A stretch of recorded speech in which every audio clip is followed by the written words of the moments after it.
요즘 프로포즈 하려면 1,000만 원이 기본으로 든다고 해요. 5성급 스위트룸 빌리는데 500만 원. 프로포즈 반지 500만 원. 명품백 1,000만 원. 아니, 이런 건 누가 만드는 거야? 이러니 무서워서 결혼하겠어요?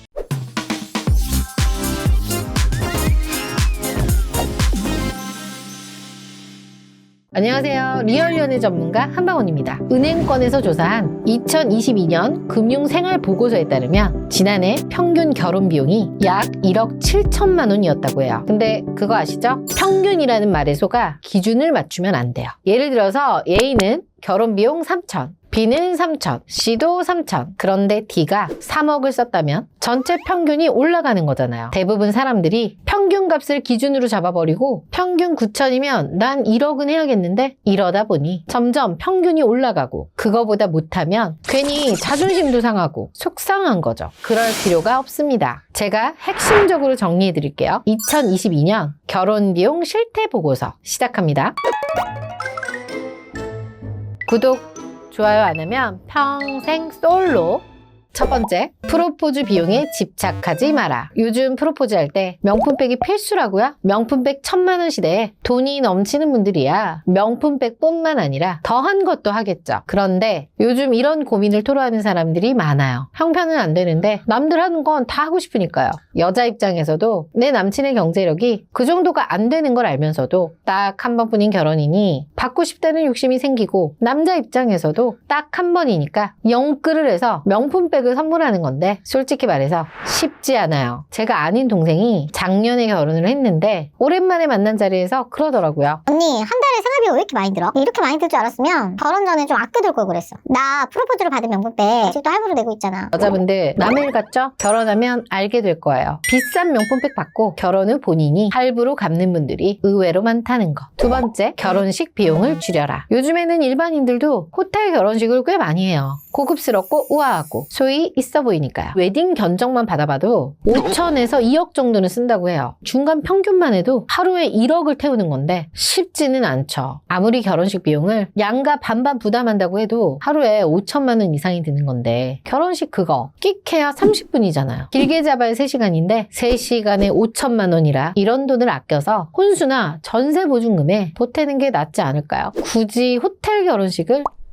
세 번째, 신혼여행 비용은 실속 있게. 요즘은 해외여행 가는 국가도 늘어나는 추세라 수요도 많고 유가까지 증가해서 비행기 값은 코로나 이전에 비해 2배 가까이 올랐고, 4인 가족이 영국으로 휴가를 간다면 비행기 값만 2천만 원이 든다고 해요. 단 한 번의 신혼여행인데 비싸다고 안 갈 수도 없고 효율적인 비용을 지출했으면 좋겠어요. 제가 여행 가이드가 아니니까 자세히는 잘 모르지만 미리 예약하고 프로모션 이벤트 등 이런 것도 좀 찾아보고 훨씬 싸게 효율적으로 갈 수 있는 방법들이 많아요. 그래서 제가 드리고 싶은 말씀은 SNS에 사진 한 장 올리려고 비싸고 좋은 거, 초호화 럭셔리 이런 것만 찾지 마시라는 겁니다. 네 번째, 혼수, 그 참을 수 없는 무거움. 결혼하면 새로운 집에 새로운 물건들로 예쁘게 꾸미고 싶은 마음은 누구나 갖죠. 그러다 보니 첫 출발은 가전과 가구를 풀세트로 비싼 걸로 하는 경우가 있는데요. 그 자체가 나쁜 건 절대 아닙니다. 일반적으로 가구는 평균 400에서 600만 원 선, 가전은 1000에서 1500. 사실 이건 어떤 제품을 어떻게 구매하느냐에 따라서